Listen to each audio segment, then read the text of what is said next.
दोस्तों, candid talk current affair series में आप सभी का स्वागत है।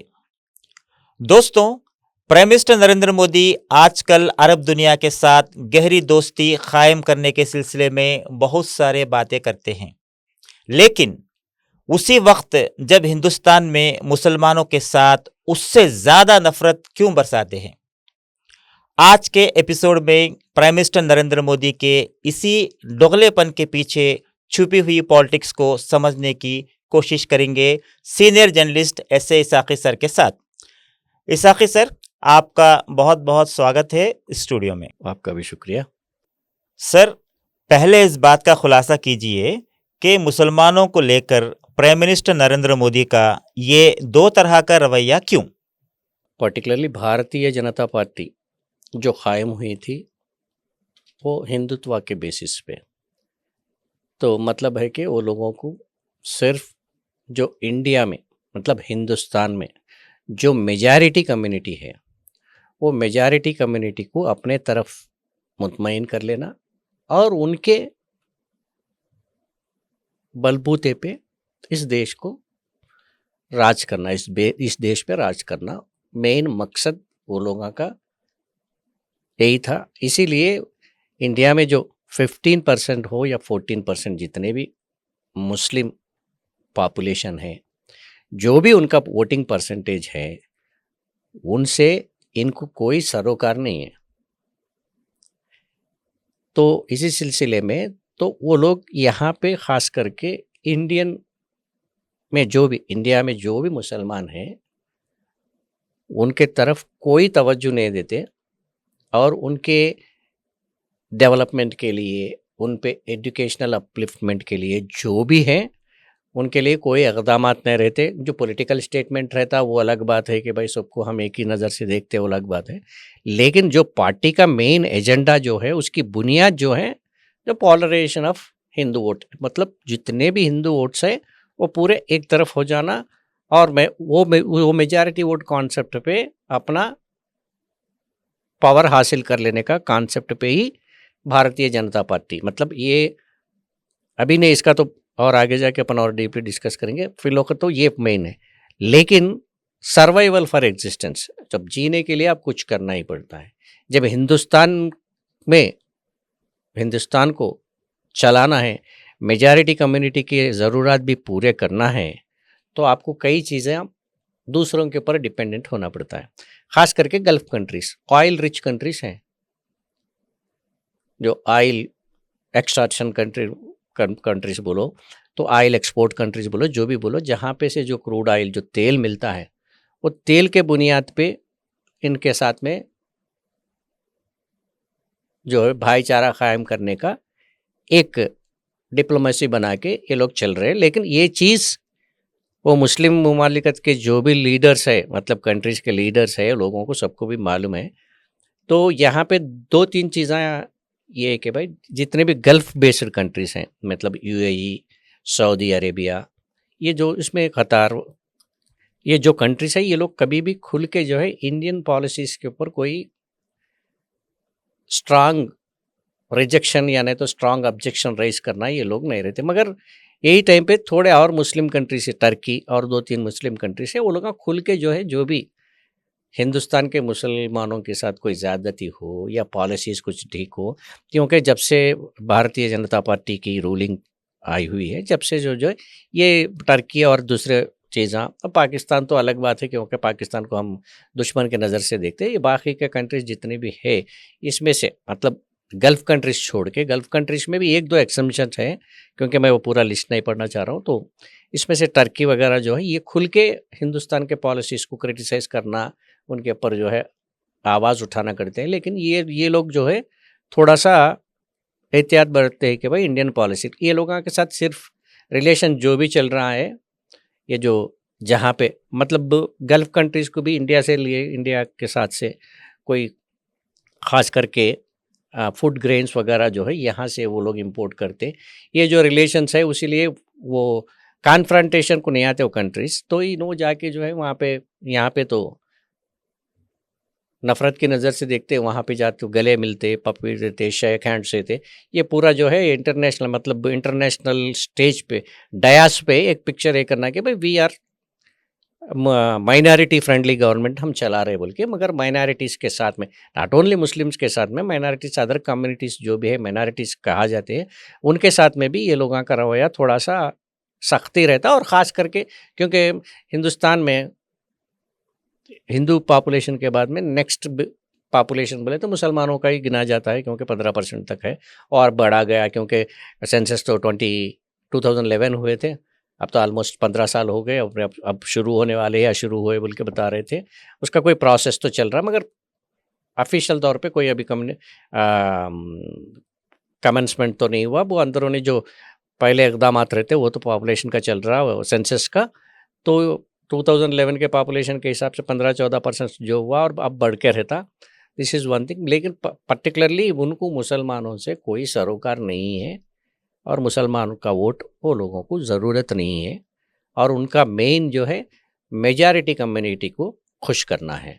तो यही बुनियाद पे जो है बीजेपी अपना पॉलिटिक्स लेके जा रहे हैं, और उसको जो है खुलेआम नरेंद्र मोदी जो है उसको प्रोजेक्ट कर रहे, यानी तो उसको डिमॉन्स्ट्रेट कर रहे, समझो ये है। दिस इज़ द ये। तो ये दोगलापन का उनका क्लियर कट है। वहाँ पे एक चीज़ है कि उनसे ज़रूरत कंप्लीट कर लेना है, जैसा कि एक्सपोर्ट्स है, इंपोर्ट्स है, और यहाँ पे इंडिया से भी वो लोग आके कुछ छोटे छोटे चीज़ों पे डिफेंस एग्रीमेंट्स भी है, कुछ हथियार वहाँ वो लोग ख़रीदते।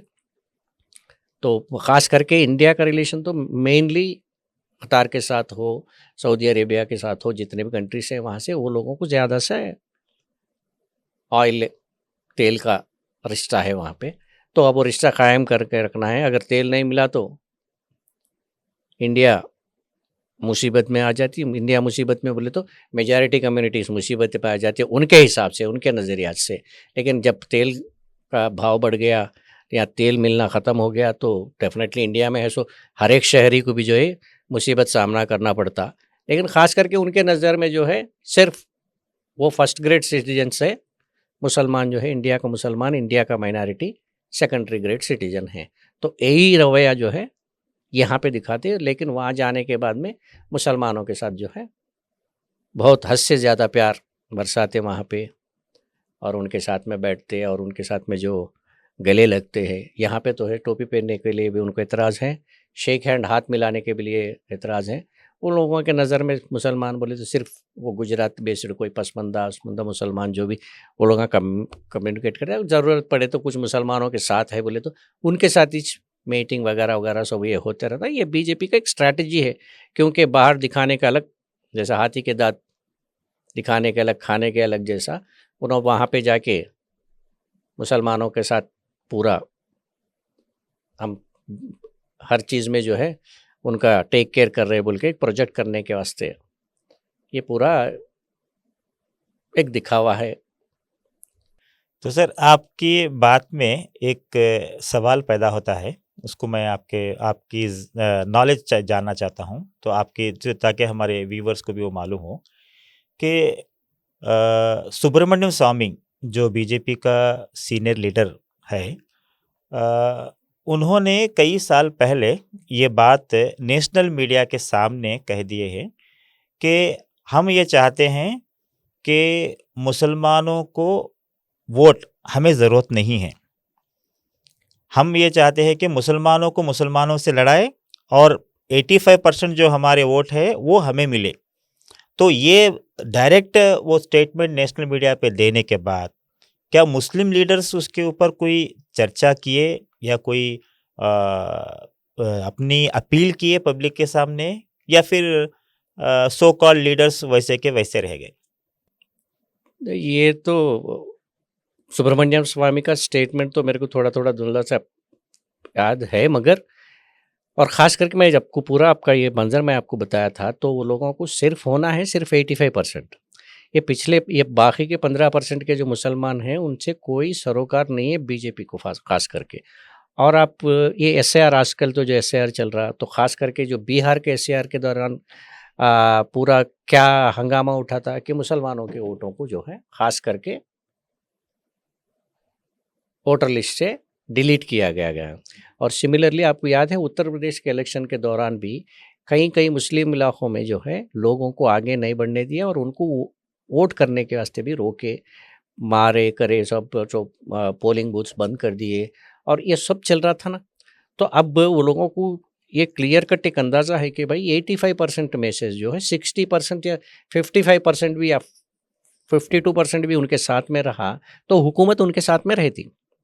जैसा कि अब बताया जा रहा है कि भाई कहीं सुना था बिहार का उनका स्ट्राइक रेट 94, कुछ दिग्विजय का वो कौन से कॉन्टेस्ट में बताया नहीं मेरे को ने, 94% स्ट्राइक रेट अभी तक हिंदुस्तान में जब से आज़ाद हुई इलेक्शंस हुए अभी तक नहीं है। मगर बीजेपी का आज वो 94% स्ट्राइक रेट रिकॉर्ड हुआ बोले तो वो लोगों का मेन मकसद यही है कि भाई वोट्स को पोलराइज करना, मतलब पूरे जितने भी है उनको एक सिमत कर देना और इनको आइसोलेट कर देना। और आइंदा चल के अब SIR के थ्रू थोड़े लोगों को डिलीट कर देते, कल और कोई कुछ ना कुछ बहाना बना के आपको CI का जब NRC का जो दौरान चला था तो उसका पीछे का मकसद यही है बोल के ये आवाज़ उठाए थे ना पूरे लोग, जब इंडिया पूरा एकजुट हो गया था उसके बारे में। अब उसको तो पीछे लेकिन बोले थे पूरे स्टैट्यूटरी तौर पे उसको विड्रा तो नहीं हुआ इसके तरफ से जो प्रोसीजर है, लेकिन एक तो अभी तो स्टे के जैसा पेंडिंग पड़ा हुआ, अभी तो पेंडिंग पड़ा हुआ है ना, आज नहीं तो कल वो इश्यू फिर रेज होगा। अभी ये बंद पड़ा हुआ है बल्कि जितना रेसिस्टेंस मुसलमानों से होना है उतना रेसिस्टेंस वो लेवल पे नहीं दिख रहा, तो अब ये पूरा चल रहा। लेकिन एक बात है, अब वो 85% है, ये 15% लोग उनके खिलाफ जो है आवाज़ उठा के भी करते क्या बोल के, लेकिन इंडिया का कॉन्स्टिट्यूशन भी है और इंडिया में जितने भी 85% अगर वो लोग कॉन्सेंट्रेट करने की कोशिश कर रहे तो उसमें भी पूरे बीजेपी आइडियोलॉजी के भी नहीं रहते ना। तो इनको सबको मिलाने के वास्ते ये लोग जो है थोड़ा से कॉन्क्रीट अप्रोच रहना है। वो कॉन्क्रीट अप्रोच जो है अभी तक कोई मंजर पे तो नहीं दिख रहा, कहीं अंदरूनी हो रहा तो आई डोंट हैव एनी। वही इसने कहा था कि आप जो 15% के मुसलमान वोट तो हमें नहीं चाहिए, मगर हम ये करते हैं कि वो 15% के वोट को दिखा के हम 85% वोट हम लेना चाहते हैं। और उसी मुसलमानों में वो सुब्रमण्यम स्वामी को इतनी नॉलेज है मुसलमानों के बारे में कि वो ऑनलाइन एक कहता है कि आपके पास कई फ़िरक़े हैं, सुन्नी है, शिया है, अहले हदीस है, और ऐसे कई कहता है कि ये हम आपस में हम चाहते हैं कि हम आपस में आपको लड़ाए। तो एक्चुअली वो डिवाइड एंड रूल पॉलिसी के जैसा। अब तो सुब्रमण्यम स्वामी अभी तो बीजेपी वाबस्ता नहीं है, उन्होंने भी बीजेपी से वाबस्ता छोड़ लिए और उनके स्टेटमेंट्स का भी उतना वैल्यू, लेकिन he is a knowledgeable person है, प्रोफेसर भी रह चुके हैं उन्होंने। तो मेन बीजेपी का मकसद वो 15% वोट आपको ज़रूरत नहीं है, लेकिन वो 15% दिखा के आप, जैसा कि नरेंद्र मोदी जैसा आप बताइए दोगलापन का जो रवैया है ना, तो मुस्लिम ममालिकत में जाके क्या, मुस्लिम कंट्रीज में जाके क्या बता रहे उन्होंने कि we are minority friendly, Muslim friendly, भाई हिंदू मुस्लिम भाई भाई, ये सब वहाँ पे दिखा रहे हैं, मगर यहाँ पे एक्चुअली हो रहा सो वो नहीं है ना। तो ये 15% को आप किस तरह भी हो उसी तरह मोल्ड करके आप इस्तेमाल करेंगे। एक तो अब जैसा कि हिंदुस्तान का हिंदू खतरे में है, ये नारा तो सुने होंगे ना आप। तो 15% मुसलमान के वजह से जो है हिंदुस्तान के हिंदू को खतरा कहाँ से होता, ये सवाल मैं नहीं कर रहा हूँ, कई हिंदू ऑर्गेनाइजेशंस भी करे थे, कई जो दानिशमंद हिंदू लोग थे वो लोग बता रहे थे कि हम 85% है, हमारे को मुसलमानों से क्या खतरा। तो ये पूरा ये जो है इसके लिए जो है ये डिस्कशन में लाना है, कौन कौन आगे बढ़ रहे उनको पूरे एक डयास में लेके आना है। इसके लिए कोच बहुत कुछ इदारे हैं ना मुसलमानों के, वो लोग करने गए तो ये पूरे पिक्चर प्रोजेक्ट करके भाई आइंदा चल के ये होने वाला है। तो ये 15% अब ये तो एक सिस्टमेटिक तौर से हो रहा कि वोटिंग पॉलराइजेशन हो रहा, तो अब वो तो दिखा रहा जितने अब majority of the state across the nation पूरे जो है बीजेपी के हुकूमत में आ गए। बचे अब चंद कांग्रेस कहाँ पे है आप गिन सकते हैं ना, कर्नाटका में है, हिमाचल प्रदेश में है, तेलंगाना में है, और कौन सा स्टेट है आप बताइए। ये तीन स्टेट्स है। तमिलनाडु में DMK है, यही है ना। तो और क्या अब बाकी के तो अब वेस्ट बंगाल में तृणमूल कांग्रेस है। ये बड़े स्टेट्स में अगर गिना गया तो ये, और बाकी के तेलुगु देशम वहाँ पे तो वो भी बीजेपी के साथ में है, आंध्र प्रदेश में। तो मेजॉरिटी, आप ये कहने का मतलब ये है कि भाई आप मुसलमानों को से कोई सरोकार नहीं रखना और हिंदू वोट पोलराइजेशन करना, ये जो है बीजेपी का मेन एजेंडा है। तो इस एजेंडा के दौरान यहाँ पे तो जो है नफरत करते, बाहर जाके जो है प्यार जताते। दिस इज द ये तो इसी इसमें एक बात याद आती है, जो सोशल एक्टिविस्ट है वो ब्राह्मण है, पवन जी ऐसा नाम है उनका। तो वो ये कहता है कि सुबह शाम जब बीजेपी के मोदी शाह ने अपना नारा लगाया रखा है कि हिंदू खतरे में है, हिंदू खतरे में है, हिंदू खतरे में है, तो वो एक अच्छी बात कह रहा था कि अगर हिंदू खतरे में है, आपका प्राइम मिनिस्टर हिंदू है, आपका होम मिनिस्टर हिंदू है, आपके 14 स्टेट्स में सारे मुख्यमंत्री हिंदू है, आपका चीफ जस्टिस हिंदू है, आपका न्यायिका दल का हिंदू है, आर्मी वाला हिंदू है, ये सारे हिंदू रहने के बाद भी आप अगर कहते हैं कि हिंदू खतरे में है, तो आप छोड़ दीजिए गद्दी, किसी और कम्युनिटी को दे दीजिए। ये बहुत अच्छा इसका ये था। वो तो आर्गुमेंट तो देखने के लिए अच्छा ही रहता, मगर उनके साथ मैं वही बता रहा था कि भाई देखो, जो कुछ भी उन्होंने कहे तो उसका डेफिनेटली अपन उसको सपोर्ट भी करना है, मगर एक आम हिंदुस्तानी सिटीजन का भी वही सोच रखना है कि भाई मुसलमानों से हिंदुओं को कोई खतरा नहीं है। लेकिन इसको मास रूट लेवल पे, ग्रास रूट लेवल पे पहुंचाने का कौन? इसको मतलब इसका ये टॉर्च लेके आगे सब लोगों को रास्ता बताना कौन बताना है? ये किसकी जिम्मेदारी है? जो कौम के सरफरस्ते रहते हैं उनका जिम्मेदारी है ना, उन्होंने टेकअप करना है। तो जैसा कि आप सुब्रमण्यम स्वामी सेक्ट्स, जितने भी मुसलमानों में जितने भी सेक्ट्स है उसके बारे में पूरे बता के, जो ग्रुप्स सेक्ट्स जो भी बताइए आप, जो चित्त तफ़क़े है जो भी बताए उनके वो पूरे अब बता रहे हैं उनको। तो ये आपसी इख्तलाफात मुसलमानों में भी है, उसी तरह हिंदुओं में भी है, लेकिन मुसलमानों में थोड़ा ज़्यादा है बोल के उनका कहना है। तो फिर ये लोग सब जब आपसी में ही इनके झगड़े निपटाने में ही इनका टाइम निकल रहा, तो जो ऊपर से जो बड़ा खतरा आ रहा, तो उसके बारे में कोई ना कोई नज़र तो डालना है ना। देखेंगे क्या होता है आगे चल के, क्योंकि डिस्कशन करने के लिए तो बहुत चीज़ अंदर है और गहरा भी डिस्कशन कर सकते, क्योंकि जितने लोग अपने अपने मौक़िफ़ यहाँ पे रखे इस सिलसिले में लेकर, और इंटरनेशनल में भी इसके बारे में डिस्कशन हुआ, और कई इवन जो भी सिविल राइट्स के ऊपर, ह्यूमन राइट्स के ऊपर जो ज़्यादा से तवज्जो देते, वो कंट्रीज़ भी जो है इंडिया में जो माइनॉरिटीज़ के ख़िलाफ़ में जो हो रहा, ये सब हर कुछ भी जो है पर्दे के सामने तो आया हुआ है। लेकिन यहाँ पे हिंदुस्तान के मुसलमानों के अंदर एक कॉन्फिडेंस लेके आने के वास्ते एक मजबूत कोई एक ठोस एफर्ट होना है। देखेंगे कौन टार्च लेके आगे निकलते हैं। Isaki sir, prime minister Narendra Modi ji ने गल्फ़ कंट्रीज़ के साथ जो रिश्ता मजबूत करने के लिए जो कोशिश कर रहे हैं, मगर हाल ही में ऐसा दिख रहा कि गल्फ़ कंट्रीज़ इंडिया को उतना भाव देने के बदले पाकिस्तान की तरफ उनका रुझान दिख रहा।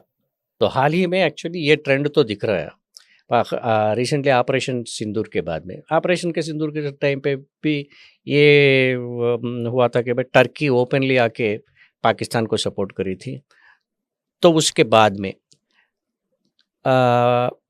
पाकिस्तान के और सऊदी अरेबिया के दरमियान, हुकूमत के दरमियान एक आर्म डील का भी एग्रीमेंट हुआ था। तो और अफ़गानिस्तान एक तरफ, परसों रिसेंटली अफ़गानिस्तान से वहाँ का डेलीगेशन, वहाँ के जो मिनिस्टर वगैरह थे वो इंडिया को आए थे, मगर at the same time Afghanistan जो है वहाँ पे रोड डेवलपमेंट के लिए चाइना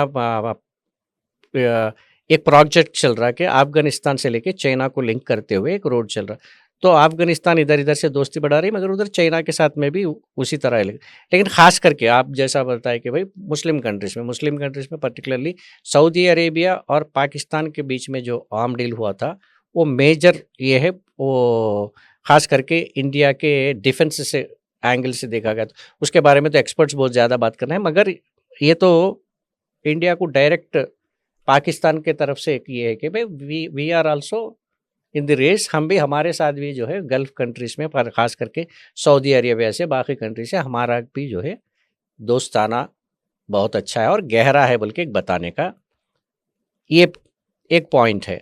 और ख़ास करके ये आज ही नहीं है, आपको याद है नहीं है, 2022 में मेरे ख्याल से जब कोई बीजेपी की स्पोक्स पर्सन, एक्चुअली मैं जैसा बता रहा था ना, गल्फ कंट्रीज से ज़्यादातर इंडिया के पॉलिसीज़ को क्रिटिसाइज नहीं करते, इंडिया के इंटरनल अफेयर्स को। बोले तो माइनॉरिटीज़ के साथ में बीजेपी क्या रवैया कर रही हो, जिसकी चीज़ों में कोई कभी भी वो लोग उतना से ज़्यादा रिएक्ट नहीं होते। लेकिन फर्स्ट टाइम आप 2022 में जब नूपुर शर्मा, मेरे को जितना नूपुर शर्मा ही है ना, वो पैगंबर प्रॉफिट मोहम्मद के ख़िलाफ़ में जो है कुछ अनाप शनाप जो डिरोगेटरी कमेंट्स करने के बाद में, तो फर्स्ट टाइम जो है पूरे गल्फ कंट्रीज एक हो गए थे, रेजोल्यूशंस पास करे थे, कंडम करे थे, और वहाँ पे कई मॉल्स में, स्टोर्स से इंडियन प्रोडक्ट्स को बैन भी कर दिए थे। मतलब वो उस सिलसिले से एक तो चीज़ बताए कि भाई अगर आप मुसलमानों के साथ अगर ज़्यादती करें और उनके रिलीजियस अफेयर्स में हद से ज़्यादा गुजर गए तो हम सब एक होते, बल्कि एक मैसेज तो भेजे थे। उसके बाद ही वो पूरा एनआरसी उसी दौरान 2022 में ही ये एनआरसी का, सीए का बहुत जोर पकड़ के चल रहा था, वही दरमियान हुआ था ना। अब उसी में भी पीएम साहब ने सिर्फ ये स्टेटमेंट दे दिया कि मैं उन्हें दिल से माफ नहीं करूंगा, बस इतना ही कह दिया। नूपुर शर्मा का तो वही, उसके बाद उन्होंने अंडरग्राउंड हो गए सब, मगर वो सीए का, एनआरसी का जब भी चल रहा था, यही दौरान ये पूरा मसला होता। उसके बाद से थोड़ा सा सॉफ्ट अप्रोच बीजेपी का दिखा था, लेकिन उसके बाद में फिर सेम मैटर। अब देखो, अब पूरा सेटअप जो बीजेपी का सेटअप देखो, आप में कोई मुसलमान नज़र नहीं आता, सिर्फ एक आरिफ मोहम्मद खान है, कोई कहीं गवर्नर बिठाए हुए हैं, उनको सिर्फ एक लौता एक मुसलमान, बाकी के वो मुख्तार अब्बास नकवी थे, उनको एक पहले दौर में भिजाया गया घर पे। अब कोई कहीं टिकट नहीं देती, कुछ नहीं देती। मतलब इसका ये है कि भाई मुसलमानों के साथ में कोई सॉफ्ट अप्रोच बीजेपी का नहीं है। इसाक़ी सर, बीजेपी के पॉलिसीज़ को लेकर गल्फ कंट्रीज़ का रवैया क्यों सॉफ्ट है, जबकि दीगर मुस्लिम कंट्रीज़ का रवैया इनसे मुख्तलिफ क्यों है? जब से बीजेपी गवर्नमेंट है, पहले की पॉलिसीज़ किस तरह रिएक्ट होती है वो तो अलग बात है, लेकिन अब जब से आई थी तो ये actually the gulf corporation council बोल के, the gulf cooperation council, GCC कहते हैं, जिसमें से सऊदी अरेबिया और यूनाइटेड अरब एमिरेट्स में जो भी कंट्रीज़ हैं वो पूरे जो है उसमें मेंबर्स है। ये पूरे कंट्रीज़ जो भी मुस्लिम कंट्रीज़ हैं, ये लोग पहले से जितने भी, जैसा कि बीजेपी आने के बाद में जो कंट्रोवर्शियल डिसीशंस जो हुए, उसमें से कश्मीर में आर्टिकल 370 को खारिज कर देना, एनआरसी, सीएए, ये जो भी हुए, जब तक पूरे, जबकि ये पूरे चीज़ों पे वो लोग खुलकर कुछ भी अपना स्टैंड एक्सपोज नहीं करे, या नहीं तो एक्सप्रेस नहीं करे वो लोग, और वो लोग साइलेंस मेंटेन करे थे। जबकि टर्की, मलेशिया और ईरान, ये जब भी इंडिया में कुछ भी मुसलमानों के ख़िलाफ़ जो भी कुछ आवाज़ उठती, कुछ ज़्यादती हो गई, सब जो कोई एट्रासिटीज़ हो गए, तो ये लोग खुल के जो है इंडिया के ख़िलाफ़ में आवाज़ उठाते। ये उनका स्ट्रैटेजी, वो लोग ओपनली, ये पर्टिकुलरली ये पूरे कंट्रीज़ का 57 कंट्रीज़ का एक ऑर्गेनाइजेशन है, जिसमें मलेशिया भी है, टर्की वगैरह, ईरान, ये सब मेंबर्स हैं। ये लोगों का स्ट्रांग अप्रोच है, जो भी एंटी मुस्लिम की एक्टिविटीज़ जहाँ पे भी होंगे मुसलमानों के ख़िलाफ़ में, तो ये लोग आवाज़ उठाते रहते हैं। तो ख़ास करके गल्फ़ का, मैं जैसे पहले भी आपको बताया था कि भाई ये गल्फ़ का रिलेशन क्या है बोले तो, यहाँ पे से गल्फ़ कंट्रीज़ में जितने भी वर्क फोर्स है, मतलब लेबर नहीं बोल सकते, वर्क फोर्स जहाँ से जो है उसमें मेजॉरिटी जो है इंडिया से जाता है।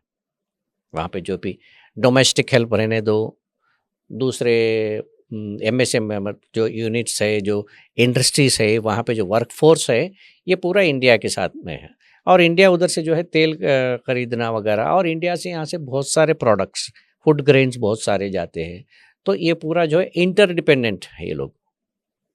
तो इसीलिए क्या है, इंडिया में जो भी हुकूमत रहती है, और ख़ास लेकिन क्या पहले के जो हुकूमत थे, मतलब कांग्रेस के दौरान, कांग्रेस के लीडर्स, कांग्रेस के बाद में बीजेपी और इंडिया को रूल करे सो दो ही है।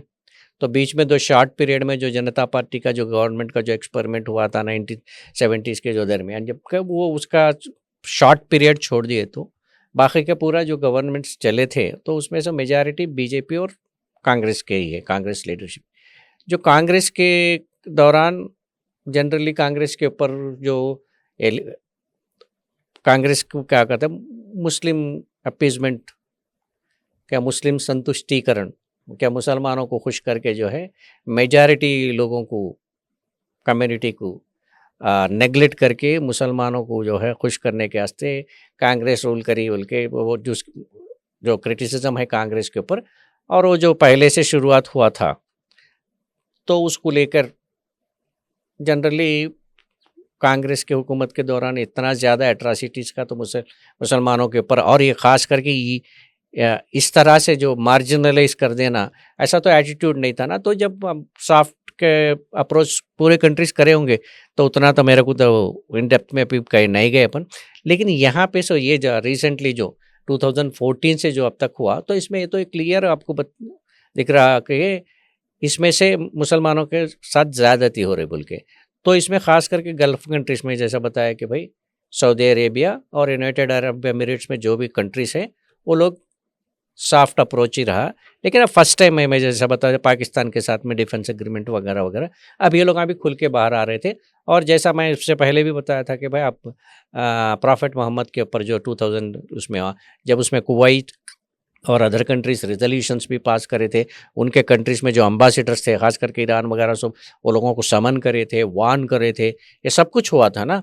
तो वो है। लेकिन गल्फ़ कंट्रीज़ को खास करके ये दो यही और इसको लेके ये लोग तो सॉफ्ट अप्रोच, लेकिन वो लोग अभी अब खुल के सामने आ गए कि भाई इंडिया में जो है मुसलमानों के साथ ज़्यादती हो रही बोली। तो ओवरऑल एक तो प्रोजेक्ट हो गया कि इंडिया में मुसलमानों के साथ में बीजेपी जो है एक अलग ही रवैया अख्तियार कर रही, खास करके एक डिफरेंट एटीट्यूड है बीजेपी का, बीजेपी गवर्नमेंट का। तो ये पूरा एक्सपोज हो गया है। अब देखा जाएगा और आइंदा चल के पॉलिटिक्स किस तरह जो है कौन सा मोड़ लेते, क्या लेते, और देखा जाएगा। वन थिंग इज ना, मेजॉरिटी वोट के ऊपर ही बीजेपी अपना बलबूते पे हुकूमत कायम करना और मुसलमानों को मार्जिनलाइज करना और उनको सेकेंडरी गेट सिटीजन्स के जैसा ही ट्रीट करने का ये जो रवैया इख्तियार कर रही है, ये जो है अब तक पूरे वर्ल्ड के सामने आ गया। तो देखेंगे क्या होता है आगे चल के। हम दिल से आपका शुक्रिया अदा करते हैं। आप हर इश्यू पर बहुत गहरी नज़र रखते हैं।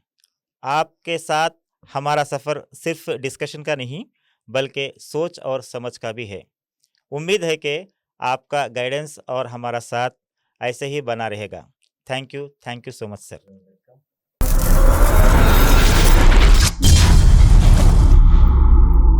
दोस्तों, आखिर में सवाल यही बचता है, क्या इंडिया बाहर और अंदर के फ़र्क को ज़्यादा दिन तक छुपा कर रख पाएगा? क्या मुस्लिम कंट्रीज़ के साथ इंडिया की दोस्ती इंडिया के अंदर रहने वाले मुस्लिम्स के साथ अलग रखी जा सकती है? और सबसे इम्पोर्टेंट बात, क्या सबका साथ सबका विकास सिर्फ एक नारा ही रहेगा या सच्चाई भी बनेगा? इसी सवाल के साथ मैं आपसे इजाज़त चाहता हूँ। वीडियो पे अपनी राय ज़रूर कमेंट कीजिए, वीडियो को शेयर कीजिए, चैनल को सब्सक्राइब करना मत भूलिए और मिलते हैं अगली एपिसोड।